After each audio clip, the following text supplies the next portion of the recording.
As we prepare to celebrate our 100th anniversary, we sat down with members and teammates who have a connection to the club. Each one having a story of RACT and its journey throughout the years.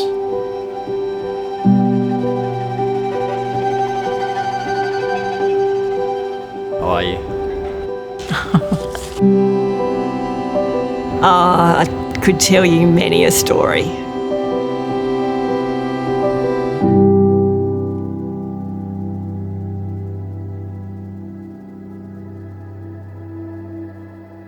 In a place like Tasmania, there's no telling how much a few passionate people can achieve. RACT back in 1923 started as an organisation for members to do good things across Tasmania and for motorists in particular. When we view the history, when we understand the difference that RACT has made, it's really a story of Tasmania and the change of society in Tasmania. Road conditions and traffic and general motoring in Tasmania was a lot different then. There was no open road speed limit. Just one road, the Tasman Highway was unsealed. It had been there since virtually the convict days.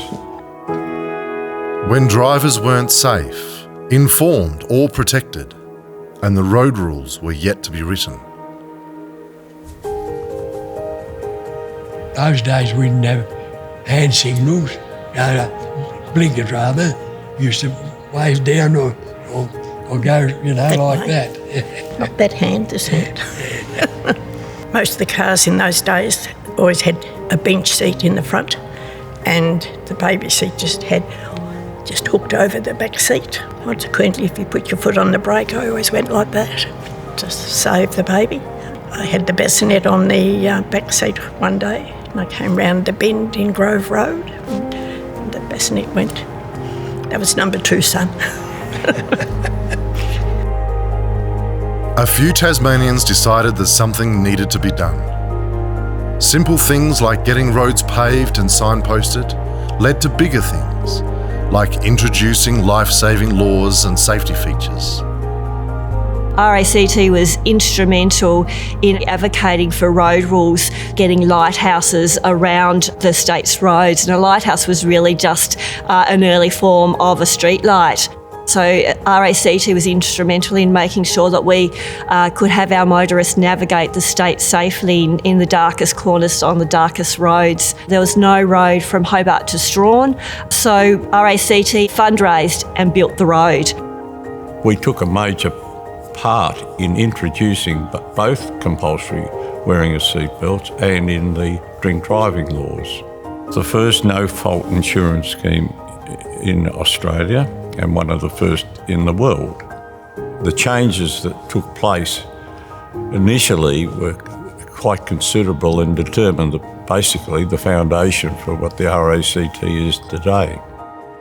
Thought to be the first roadside service in Australia, we made sure that whatever happened out there on the road, no matter how someone got stuck, someone would be there to get them moving again. I've been with the RAC since 1958. The wages then were only about £4.10, and as soon as I got enough money, I joined the RAC. Just as well I did. I was over Bellareve, and a rock come up, which took my fan belt off and everything. Jeff Owens arrived in the Morris Oxford, and he just tied me onto the tow bar of the Morris Oxford and towed me all the way to Gnork. This is the beautiful part about it. I mean, they were so helpful. They just bent over backwards to make sure you was all right and you was going all right. And that's what the RAC was all about. Through Dad's and my grandfather's days, people broke down on the road. They were out there. There was no mobile phones. They just had to sit and wait and hope that someone came past and gave them a ride in, or someone went out to them. So it was all hours of the day and night. They might have been a message coming through. On many occasions, they've sent me out to look for people, and they're unsure whether they're even members of the RAC because they're out of area, somebody's passed a message on to say that they were broke down, and RAC have responded in by saying, well, you go out and check it out and we'll go from there, which is, it's very good. People are looking after them. It was Christmas morning. I was on early shift, 7 o'clock. The radio operator said, could you go down to the Brook Highway? There's a lass down there at the car. Take her through to Launceston. Because it was Christmas Day and she had all her presents and everything. And I said, where's she going to? Her father's coming from North West Coast.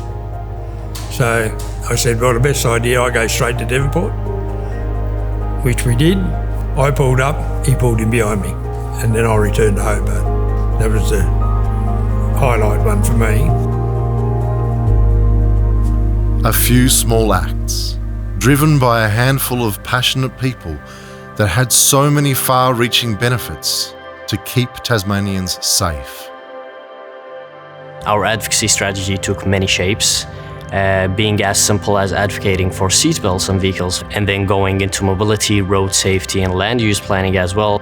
One thing that RACT has always been advocating for is for the students to be drivers for life, not to only pass a test. So we started off with the youngest children that we could find in kindergartens and taught them just the basics, took along a big Elmo, and here we are just talking to them about road safety, how to cross the road, making sure that they would wear their child restraint, how important it was when they got in the car. We moved through to primary school age with bike safety and walking to school. And then through to the colleges, talking about getting your Ps. And at that stage we included parents because it was really important that we tried to lower that statistic of young people being involved in an accident in the first 2 years. RACT first came in when I was in kinder to prep, and they taught us that you have to wear a helmet and all the basic road rules of how to cross a road. And then as I got older, we started doing the road safety program. So I always make sure I put my helmet on. And whenever I'm walking with my friends, I make sure I check out for cars when I cross the road and make sure I'm being safe around roads and cars. We called it a club, but really it was always something bigger. I just feel such a relief that I belong with RACT, and doesn't matter, I can go for a drive and not fear that if anything happens, I'm going to be left isolated and alone. I had a breakdown and they arranged for my car to be towed into the closest service station to get fixed up. And I thought that was wonderful. But this is Tassie. That's what you expect. And RACT is there to support. It's like an extension of the part of the family. Yeah. Without the member, we've got no job. That is who we are. We are here purely for them. That is, they keep us ticking. So without a member, what have you got? You know, it's the thought that people love to belong to something. You know, I'm a member of the RACT. They'll tell you at any moment that, yeah, you know, I've had this membership for 15, 20, 30, 40 years. It's something that they hold very close and value very high, and it's about being part of the Tasmanian community. It was a movement, a way of speaking out and putting in the work to make lives better. I was a driving instructor with RACT, teaching learner drivers and also delivering corporate driver training. My driver training career was also in emergency services, and work in the public sector and to influence young adults to set them up and give them the mindset to be safe whilst they're undertaking probably the most dangerous thing that they'll undertake in their life. It was extremely rewarding. RACT had a vested interest in improving the safety and sustain the well-being of young drivers. It was a targeted approach to invest proactively to give people the tools to be able to equip themselves for the rest of their life, you know, and I love that. There are not many organisations in Tasmania that can claim to be the voice of over 200,000 members. 200,000 voters, 200,000 people across Tasmania. When you speak with those members, when you have the hard data, the hard information, the statistics that tell the story, very hard for a government not to listen. But it does take a strong partnership to do that, and that's one of the things that RACT does well. The advocacy work that we do, it's easily overlooked, but it's very, very important that there are people out there campaigning and pushing the politicians just to influence what's going on out there. But the government has got to listen to the RAC and what they've got to say about things, because that's their business, being looking after the motoring public, and they have more finger on the pie than anyone else. Our legacy, that story of receiving a helping hand, is shared by countless Tasmanians. RACT has always been very well respected in the community, and it was a wonderful place to work. Staff had great pride in wearing their uniform. They often would come back from lunchtime and they couldn't believe the questions that people would stop them in the street and ask. It was, now you would Google and try and find the answer. Then you asked RACT, and it could be anything from anywhere. And you were there when the community needed you. So in 2018, a lot of people were affected by one of Hobart's most significant floods.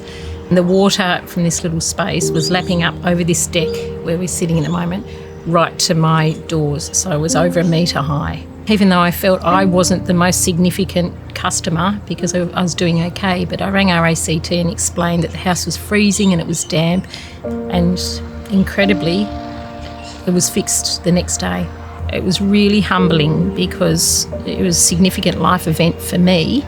I just feel peace of mind knowing I've got a decent insurer that has got my back. I've worked through a couple of bushfires and been there in the hall afterwards where people are coming in absolutely distraught and numb with shock and grief and wanting someone to talk to and wanting someone to help them. And I felt really privileged to be able to do that and represent RACT. The Dunalley bushfires hold very clear memories for me because I was assessing a theft claim the day the fire broke out. The police had the Tasman highway closed off, but when they saw the RACT logos on the car, they just stuck their head in the car, double-checked what we were doing, and we were the first group of people let in to the peninsula. Within a day or so, we had generators that we were distributing to clients, knocking on doors, and as people were lodging claims, we were able to go around and just assist them with the process, push the envelope, just to try and help people as quickly as we could and get as much sorted as early as possibly can. When I look back on it, it meant a lot to a lot of people, and I still have contact with a number of those people today. You met people who were featured in the newspaper who hid from the fire in the river. You don't forget.